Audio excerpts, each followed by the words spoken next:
Sonic the Hedgehog is doing extremely well in the 2020s, but in the 2010s, he was not doing so well. And the reason behind that is that Sonic did not do so well in the 2000s. At the beginning of the 2000s, some of the best Sonic games of all time were being released, but after a couple of years, the downfall of the Sonic series started to happen. I'm DoodleStuff, and today we'll be looking at every single Sonic released in the 2000s. If you liked the video, you should subscribe so we can reach 400 subscribers. Anyways, let's get started. On November 14th, 2000, Sonic Shuffle was released. This game was basically Mario Party, but just Sonic's version. The game's online mode and multiplayer was fun, but nothing truly special. On June 19th, 2001, Sonic Adventure 2 was released.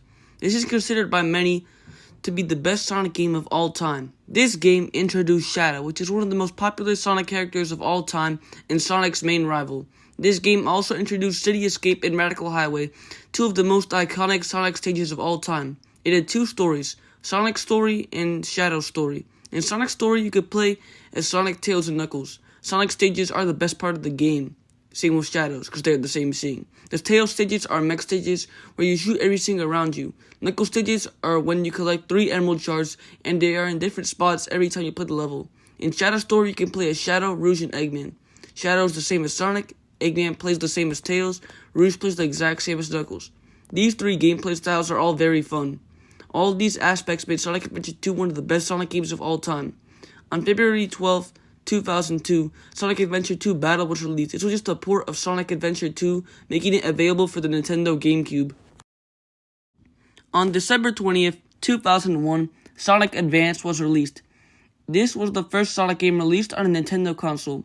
There's not much to say about Sonic Advance. The only real thing that I can say about it is that it is just a classic Sonic-style game, but with modern Sonic. On December 19th, 2002, Sonic Advance 2 was released. This was pretty much the same sort of game as Sonic Advance, but the level design was better, and you could go a lot faster, making Sonic Advance 2 my favorite game in the Advance series. Then, on June 7th, 2004, Sonic Advance 3 was released. Just like the other Advance games, there's not really much to say about this game, but the Advance series is a good amount of fun, and I definitely recommend trying it out.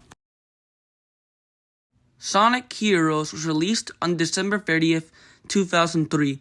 This was another adventure-styled Sonic game. The reception for this game is very divided. Some people love the game while others despise it. There were 4 stories in Sonic Heroes, and in each story you played as one team of characters. Team Sonic consisted of Sonic, Tails, and Knuckles. Team Dark had Shadow, Rouge, and Omega.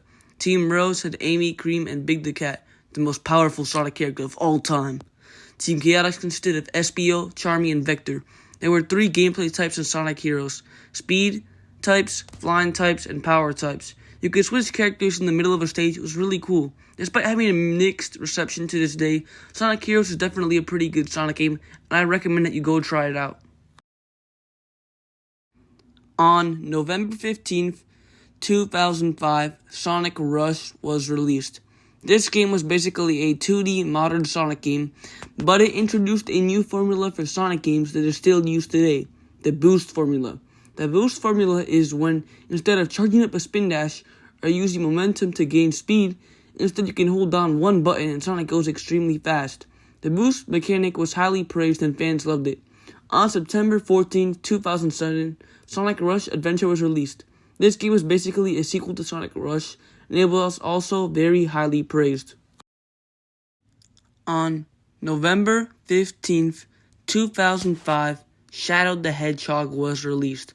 This was one of the first Sonic games in which Sonic was not the main character. The game was mainly focused around Shadow and his conflict with Black Doom. This game was just okay. It was not monumental but not terrible. It just existed and that was it.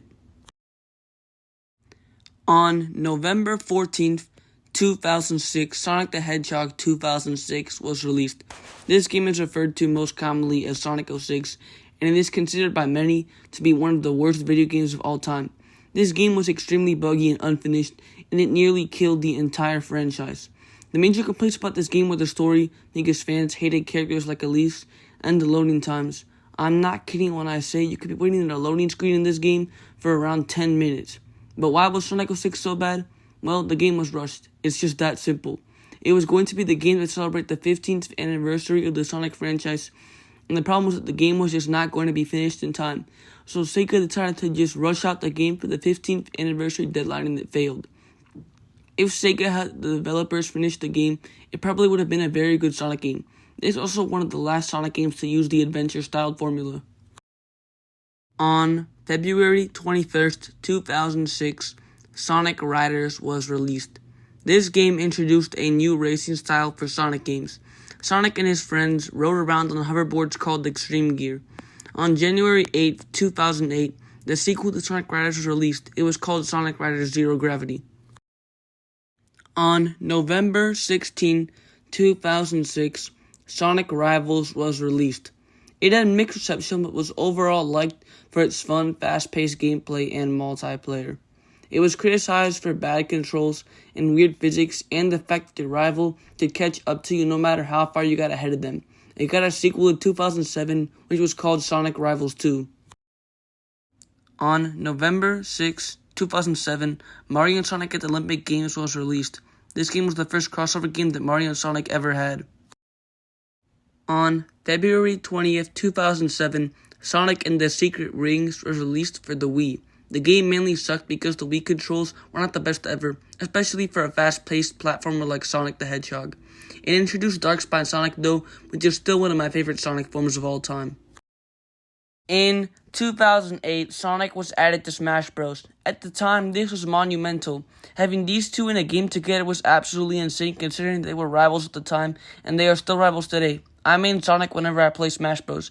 I've only played Smash Bros. like 5 times, so I'm terrible. On November 18th, 2008, Sonic Unleashed was released. This was the game that brought the boost formula from Sonic Rush into 3D. The daytime stages were where the boost formula was implemented, and they were very fast and fun. This part of the game was highly praised. But the other part of Sonic Unleashed made it one of the most hated Sonic games of all time. The Werehog was the other half of the gameplay. The Werehog stages were hated because of 3 reasons. 1. The stages were around 30 minutes in length. 2. The stages were slow and combat focused. 3. The stages were incredibly difficult. The difficulty of the Werehog stages was the main reason Unleashed was hated. Nowadays, fans have grown to love Sonic Unleashed and is considered by some fans to be their favorite Sonic game. On March 3rd, 2009, Sonic and the Black Knight was released for the Wii. This was the second and final game in the Storybook series, the first one being Sonic and the Secret Rings. The music in Sonic and the Black Knight is some of the best in the series, especially Night of the Wind. The graphics were impressive at the time as well. However, the game was short and the gameplay was a little bit too repetitive, but Sonic and the Black Knight is still a pretty fun Sonic game. Overall, in the 2000s, we had some good Sonic games and some very bad Sonic games. The extremely good ones were released in the beginning of the 2000s, the terrible ones were released in the middle of the 2000s, and the okay ones were released in the end of the 2000s.